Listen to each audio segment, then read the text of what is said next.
today's news analysis. We are doing the Indian Express papers, Chandigarh edition. Now, today, one very important event is going to take place with respect to the Supreme Court. Supreme Court is expected to give its verdict on the same-sex marriage. Right, so that this topic is important. Then, with reference to the electoral bonds, Supreme Court is hearing about the issues with electoral bonds. So now it has expanded it to a 5-bench panel. Today, I've given more emphasis on the issue on the editorial opinion section. Right, number of articles are there. Of particular interest was this article on terrorism, the last article in the EdOp section. So how the global strategy is there, trends are there on dealing with the issue of terrorism. Okay, coming to the front page. Right, so routine news are there, Gaza issue is there, and Aam Aadmi Party case is there, so all that. So let's focus here. So this is concerning agriculture. Now you see, the Kharif season is, the harvesting took place and the farmers took the paddy to the mandis. Now, because of this untimely rains, the crops, the produce has been affected. Right, so this may affect the food security as well as the incomes and the well-being of the farmers. Okay, so same news is repeated all through. Okay, next article. And this is a very local news, city news. Chandigarh Commission for Protection of Child Rights. So this is there in news because there is a juvenile school-going student who was taking images of girls, and using AI, he was manipulating these images and posting it online. So this is a case of misuse of generative AI or deep fakes. So use of that, right? So we get the issue of deep fakes, generative AIs. We have been talking about it. Now we hear about crimes taking place. Right, so that's all I wanted to cover. Now, obviously, we can always elaborate this more. Now, what is this commission doing? So it's come to light that a school-going student is doing it. So something needs to be done to sensitize these students. We don't want them to do this. So sensitize them about the crimes and the rightful conduct.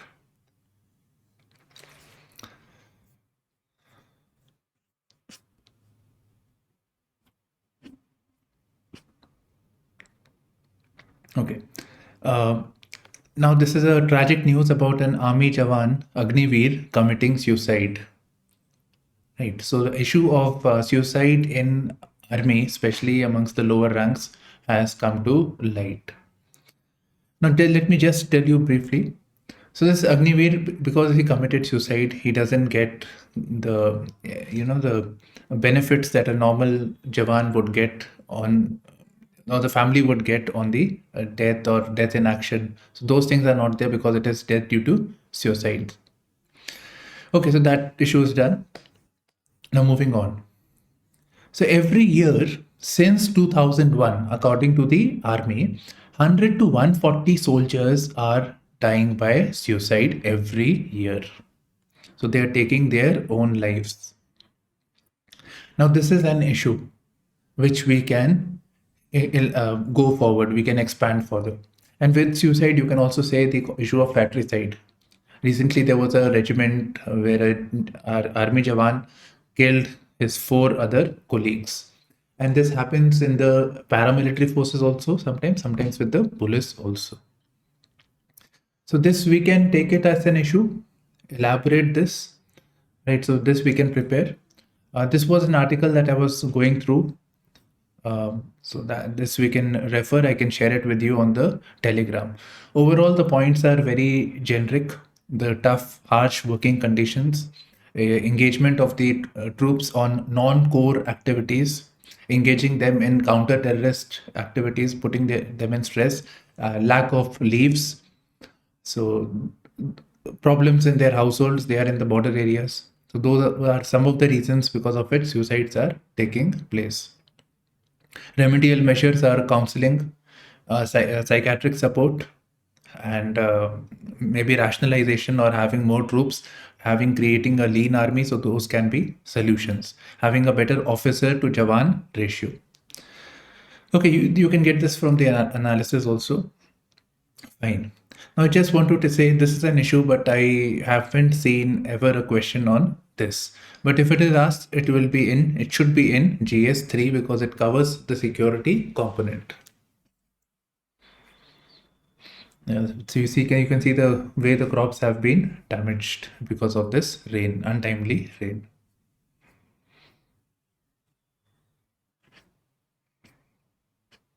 Okay.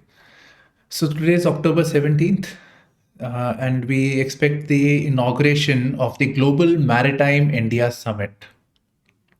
Right.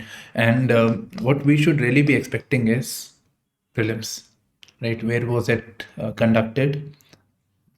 Given over here. Okay. Who were the participants? Which all countries were there? So you can see them, the countries. Plus, does it involve private players? Yes. There is a global CEOs forum also expected. Right. So that is one way of looking at it, the factual side of things. Now, if we look at the means, Global Maritime Summit, we can always talk about blue economy. That is economy associated with ocean, and you add sustainability to it. So that is known as blue economy. Again, I have a video on this. Okay, so blue economy thing can be done. India's potential. Besides, India has been working on developing and improving its system of ports and creating a multimodal transport model. That is ports, seaports, connected with road, rail, etc. So Sagarmala initiative, where are we on that front? What initiatives have been taken? Now Sagarmala is always integrated with inland waterways transport, right? So those things are coming up. Now, what are the issues with the maritime transport also? For example, we don't have transshipment capacity. We have high turnaround period. The ships come, they are there on the ports for a long time, and then they go back. It is very costly when it comes to regulatory compliance in India, if we compare it with UK or any other country. So these are the main base issues that we can look and work upon. Green shipping and ports, so all these things. Okay. Next, recently, the NSO released the periodic labor force survey data, which is actually given in the last page in the explained section. Just the facts are given, nothing actually has been explained. Okay.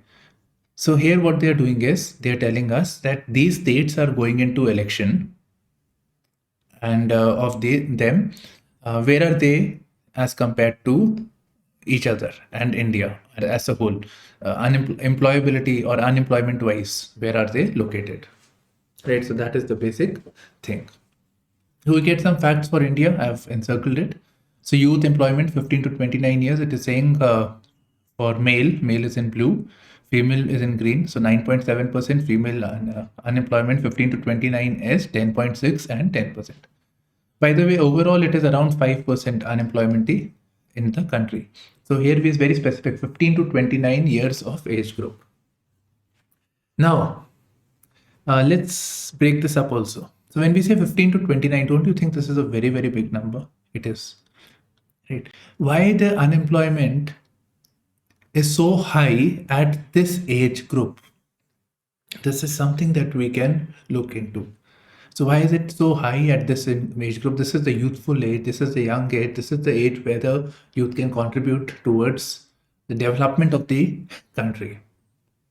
But we don't find this thing. So one could be, of course, the lack of non-farm jobs, lack of quality jobs in the formal economy, plus the inclination of the youth to pursue higher education.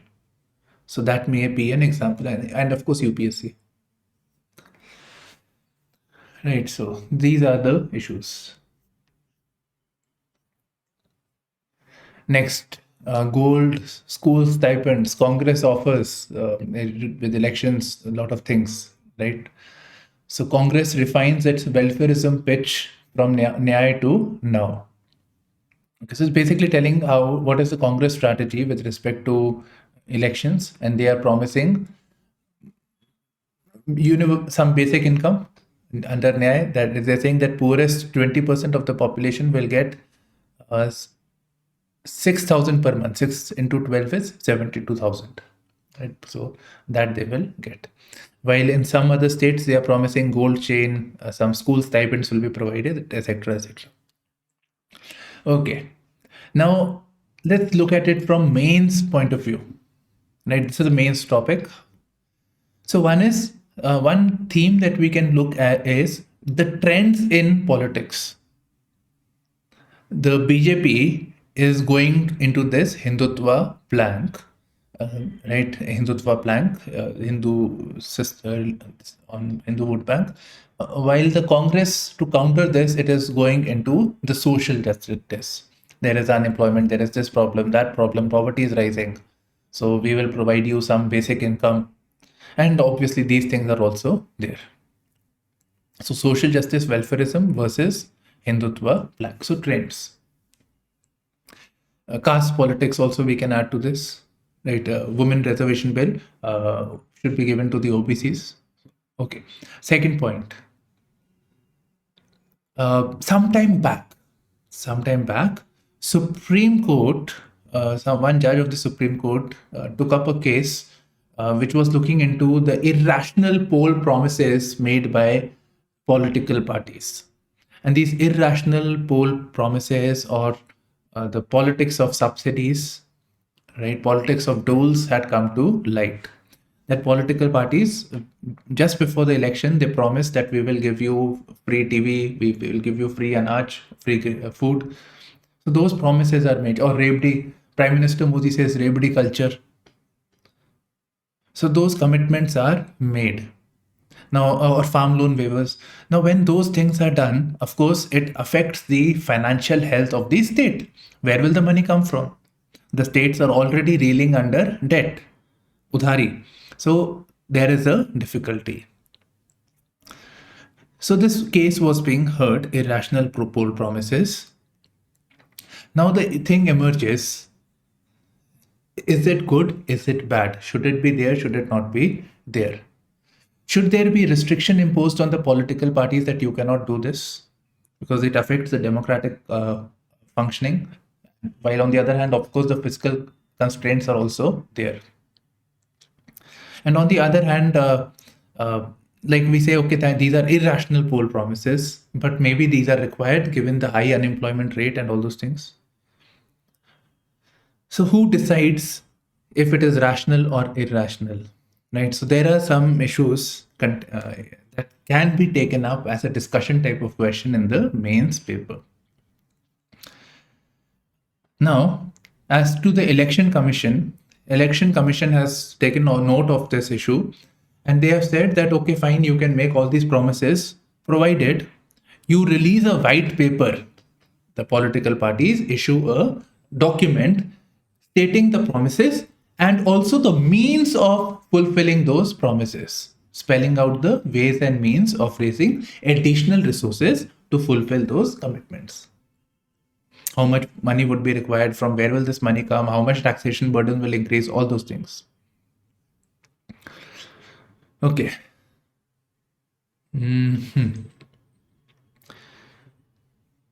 Supreme Court refers petition against electoral bond scheme to a 5-judge bench, right? So expanded from 3 judges to 5 judges bench. I don't see a point discussing it right now. We already have a video. A lot of people have made a video on this thing. So you can refer to that, the issues with electoral bond scheme. It remains the same. Coming to the editorial and opinion section. So the firstly, we have this article actually. It is not just, this is about the pregnancy issue, right? Recently, there was this Supreme Court case seeking abortion about a pregnancy which went for 26 weeks. So this has been in the limelight for some time, right? So right now I'm not discussing it. In fact, we're overloaded with the opinions today. And this will be a one-sided, this will be in favor of the women in this case. We can make out from the heading over here. Okay. Next, Olympic dreams. India is attempting that in 2036, this Olympics, which is scheduled for 2036, should take place in the country. So this is an age-old dream, right? We all want the Olympics to take place within the country, but Prime Minister Modi has pretty vociferously, he has pushed the agenda of bringing Olympics to India. He says it reflects the aspirations of 140 crore people. Okay, but obviously there are certain, it's a marathon event, it's a big event, and there are hurdles which have to be fulfilled. Okay, now hosting the Olympics provides a lot of benefits to a country. First, yes, it is difficult to first of all organize, but if India actually organizes Olympics, it will come with a lot of benefits. For example, the urban infrastructure would have to be improved. So there'll be a push for improving it. At the same time, emphasis have to be given on sustainability. For instance, when athletes come, there should be clean air and sustainability, so that should be there, right? It should not be like in Delhi, the way things are as a smog situation, etc. So that is not good. Then the Indians would meet with people from different cultures, different traditions. It will nudge them to be more open minded, more tolerant of each other's practices. They have to be. Further, the funds that are applicable for Olympics, this may be used to develop underdeveloped areas. Although it is for sports event, but infrastructure has to be created. There are cities like London, Rio, Brazil, Paris, France. They have used this money to improve the underdeveloped areas and de-ghettoize its fringes. So India can also do it. And besides, it also provides us an opportunity to bring in long pending reforms in sports. And yes, when we are organizing the Olympics, we want Indians to win more on the medal tally. So presently we are 48th. We are ranked 48th in terms of number of medals won in the latest Olympics, Tokyo 2022. We need this to be improved. Okay, so this was about Olympics. Next, fine tune the balance. This is about, the yesterday's news, which said that IT rules, maybe IT rule is invoked, section 4 of the IT rules, which says that when somebody somebody puts a message concerning deep fake or some rumors using this deep fakes, etc., generative AI or something like that you saw recently with a child taking images of the girls and modifying it. So in that case, if somebody puts that content, the source ID should be known as to who was the first person to post that content. So the traceability provision should be there. It should be declared by the social media company. Okay, so that is there, obviously accepted, right? It should be there in public interest. However, if this is done, there is a problem. There is a problem. The problem is that social media companies like WhatsApp, they use end-to-end encryption. That is, the person who has sent the message and the person who has received, it is encrypted. Even WhatsApp cannot see it. So if the government says that you have to release the source ID, that this particular message has come from this particular source, so it is breaking the end-to-end encryption. So this is the first step. Tomorrow, the government will raise request for, silencing the critiques. Somebody has posted some content which is critical of the government.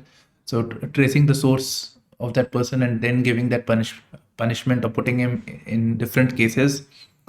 So that may be problematic. So therefore, the balance has to be brought in place, how we can create a safe social media. And at the same time, we respect the values of privacy, encryption, etc. So that's the whole article talking about. Next is Sayyid Ahmed Khan. Yeah. So 125th birth anniversary. You must have heard about Sayyid Ahmed Khan in your modern history class. So 125th birth anniversary.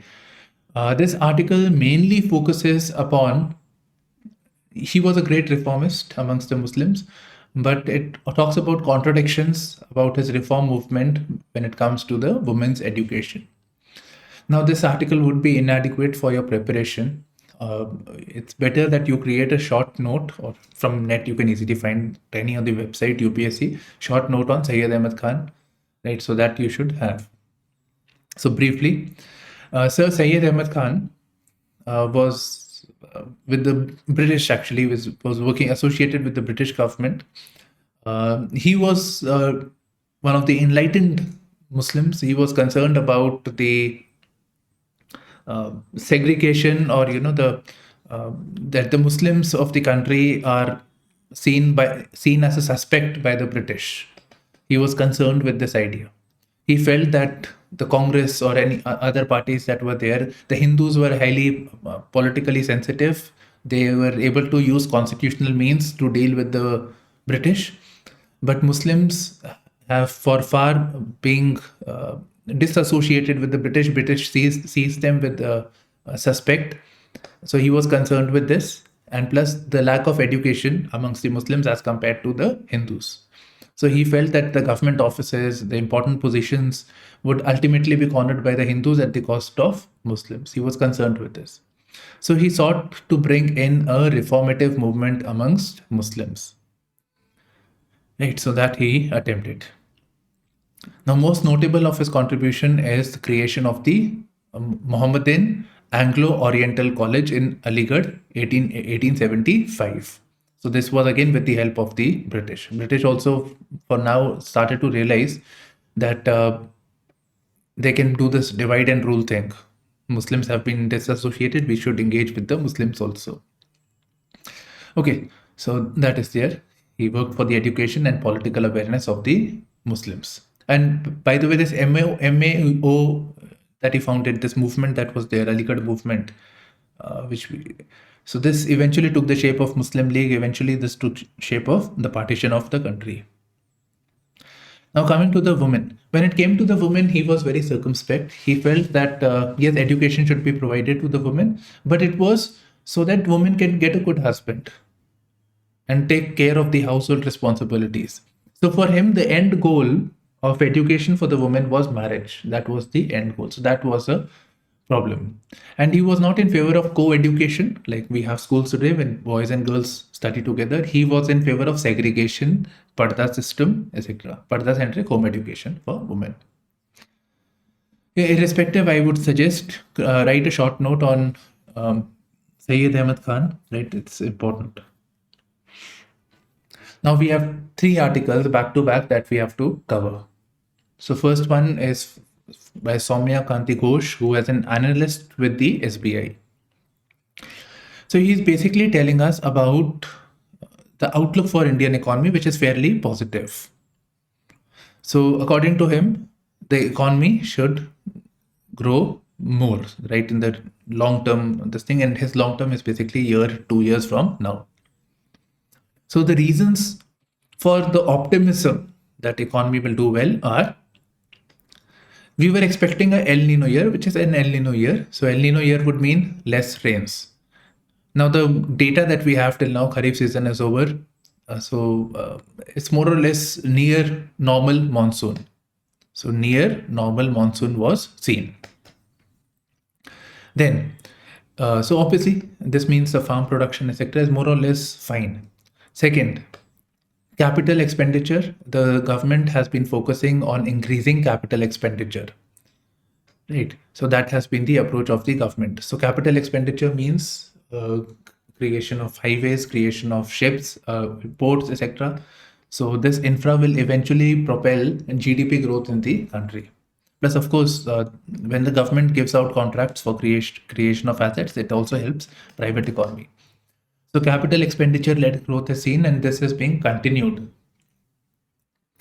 Third, we see more registration of companies. So more companies have been registered in the last first half of the 24 year. So 93,000 odd companies have been registered. This indicates who registers a company. You may start a company, you may start anything, but you're registering a company because you want to grow, you want to scale. So more companies registered, it reflects positively about the economy. It reflects positively about these companies itself, that they are positive about the growth outlook. Then we also see that credit growth is increasing. Credit growth means businesses are borrowing more money from the economy. Why will they borrow money? So that they can create assets, they can create factories, etc. So credit growth is increasing. So this is roughly 20%. Right? So the deposits grew by 13.2%, credit by 20%. Okay, so these are the main things. Now, one more last point. One of the reasons for this optimism is also the rapid formalization of the economy. Now, formalization of the economy means more companies coming into the formal sector. So one is, of course, greater registrations taking place. That is one of the things, right? Then the GST thing is also there. So number of initiatives that the government has taken. Okay, so this was about the economic outlook, the optimism for the country. Now coming to this Hamas Israel-Palestinian issue, it's more of an issue rather than a what should I say? Uh, uh, Discussion on this from Main's point of view. So he's saying that the Hamas engaged in this war. Hamas attacked the Israel because they wanted to derail peace efforts. There was an attempt being made to normalize relations between the Arab bloc, which is led by Saudis actually, Arabs, and the Israel.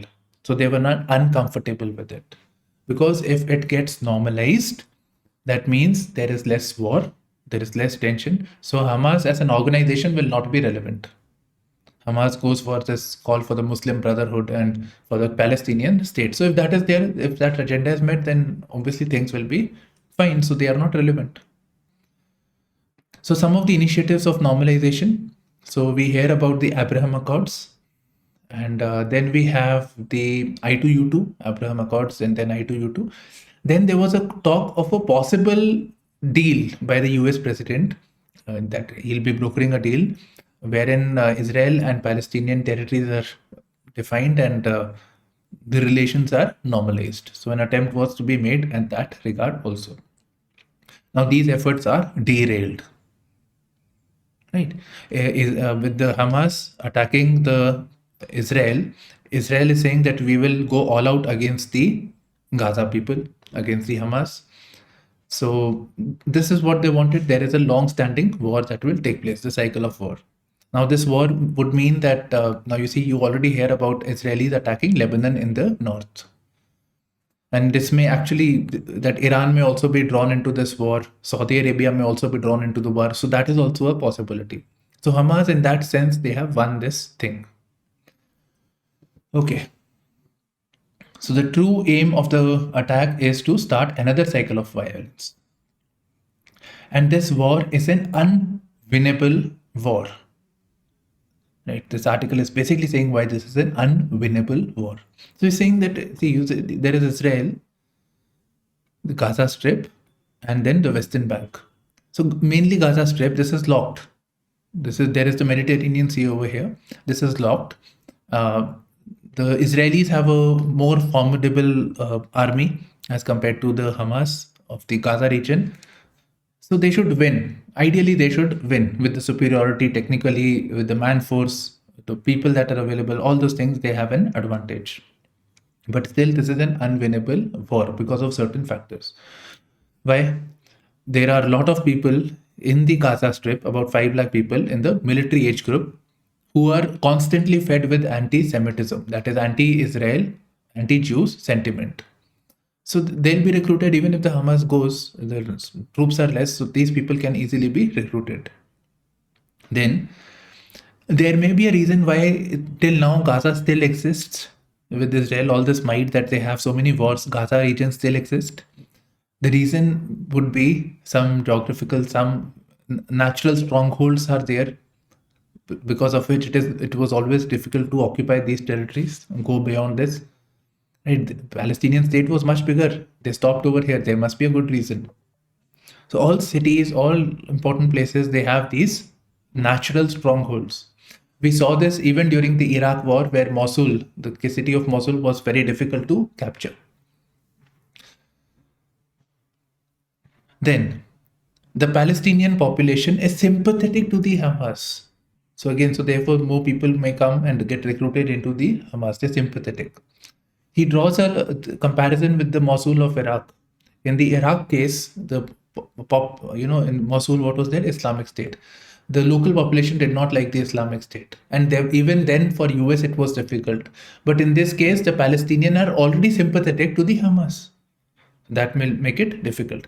And yes, a point not mentioned, but we know that the Gaza has a lot of these tunnels which only the Hamas know about. And this provides them with the superiority that the Israelis do not have. So this will be an unwinnable war. Next, a double speak on terror. This is an important article. And this is important. Okay. Yeah, so some themes that we're covering. So, okay. So this article, you can focus, when we talk about the terrorism, global approach to terrorism, 9/11 is a very important event. So before 9/11, the approach of different countries, particularly the West, that was that certain terrorists are good, certain are bad. So good terrorism and bad terrorism, depending on the approach, depending upon the interest of the country, there is a good and a bad terrorist. For example, the Taliban itself used to be a good terrorist organization. Al-Qaeda was a good terrorist organization for the US. When they attacked them 9/11, it became a bad terrorist organization. Likewise, when the Islamic State war was taking place, US created a new organization known as Nusra Front. So this was a good organization. When Nusra attacked, it became bad terrorist. So the idea of good terrorist, bad terrorist. Pakistan also, Lashkar-e-Taiba, good terrorist because it is attacking India. But Tehreek-e-Taliban Pakistan is a bad organization because they attack Peshawar area. So that has been the trend. Good terrorist, bad terrorism. Or our terrorist, their terrorist. For example, Canada, Khalistan. So they are terrorists for India, the Khalistanis. But Canada is unconcerned with this because it is not a problem for them. So pre-1991, the global approach to the terrorism was very fragmented, depending on their own individual interest.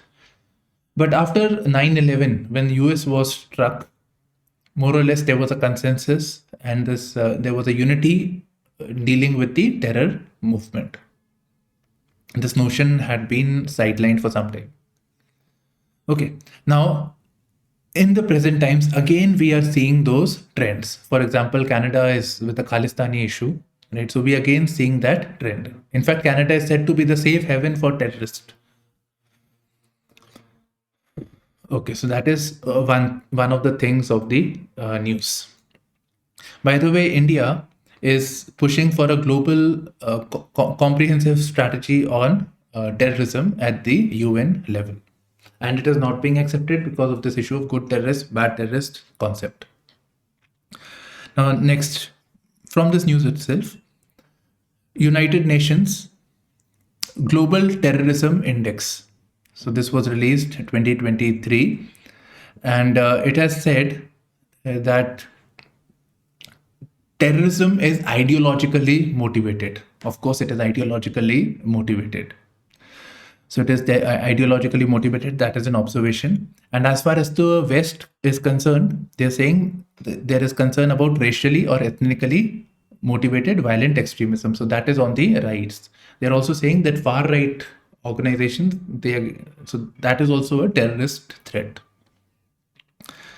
Now, from Indian perspective, India ranks 13th in this index. So we have covered one aspect about this trend. The second aspect is about the UN GTI ranking. Third aspect the author is focusing is on religiophobia. Right.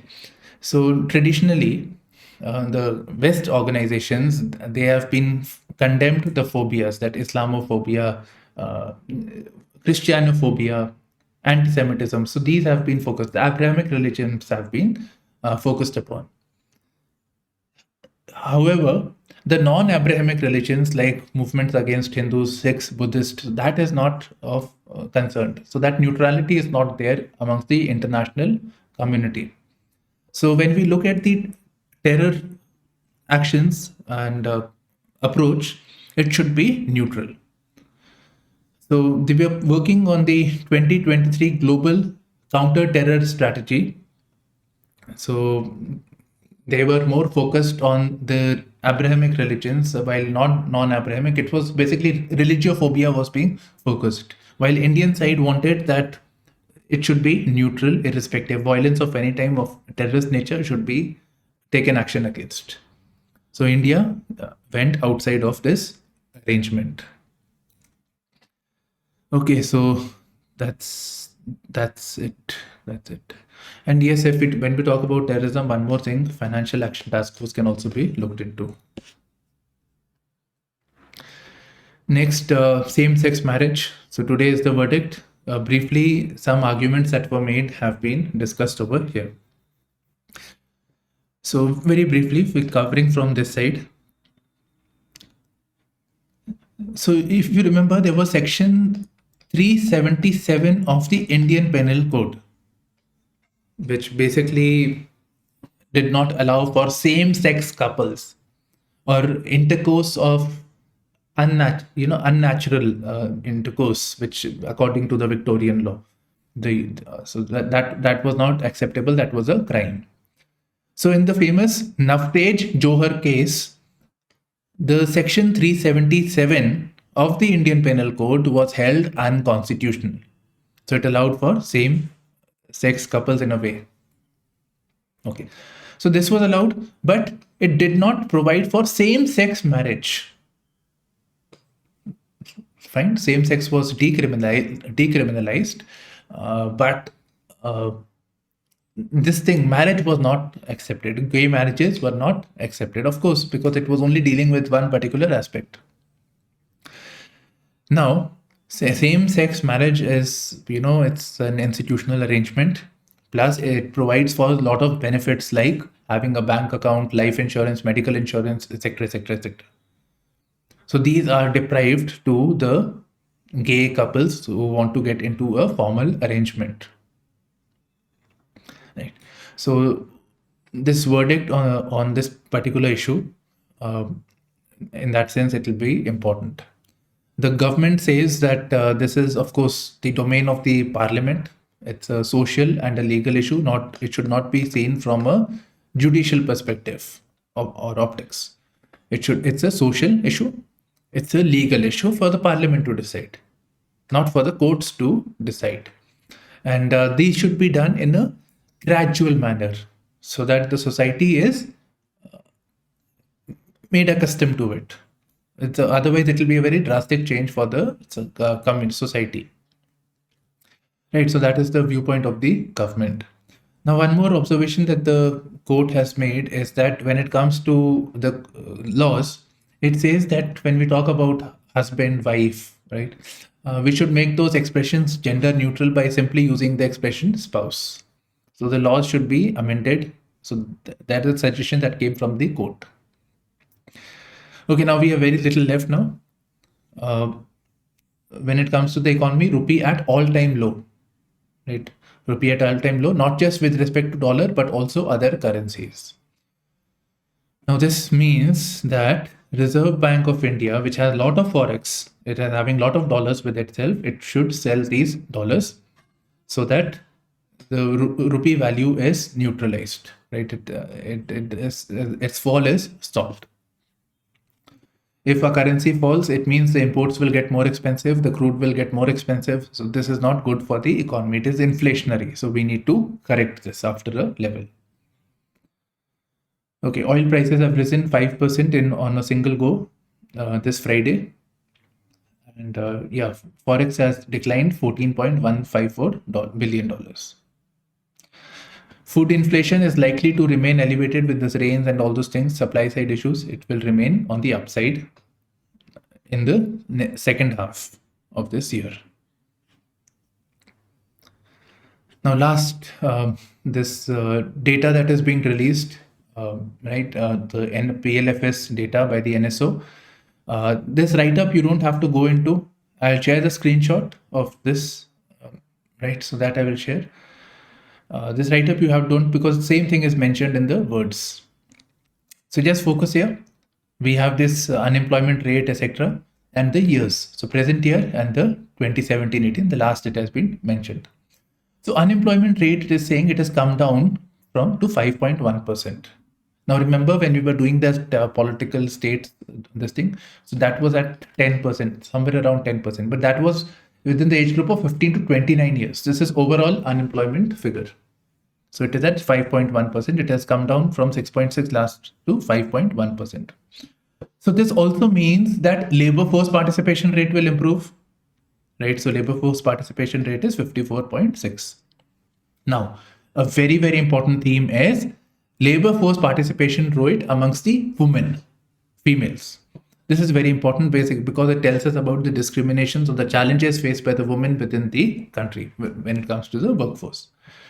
So it has come from 21.1 in 2017-18. It is now at 31.6%. And in the last year itself, there is a significant jump. You see the data 21.6 to 26, 27, 27, 31.6. I could not understand why this sudden big jump has taken. I'm not able to comprehend this. That's why I made a question mark here. Okay. Then there was one on casual labor also. Okay. Casual labor. So casual labor, it is saying casual labor means people who are working on contract, people who are working in the gig economy, for example, Zomato people or this Uber Ola drivers, and even educators actually like me and some others. So, so casual labor. So casual labor is at 24.9%. It has come down to 21.8%. How is that possible? I don't understand, because we are hearing about the gig economy and everything. It is saying that it has come down. So this again, I'm not able to comprehend.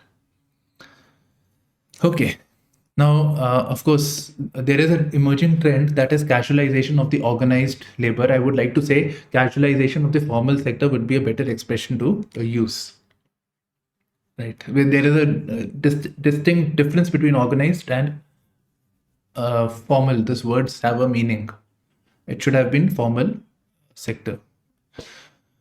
Okay. So it means formal economy, how many of this casual? So this article again I will share with you. I would like you to read. Okay. So that's it from today's news. Thank you for streaming into our channel, IASPrimers.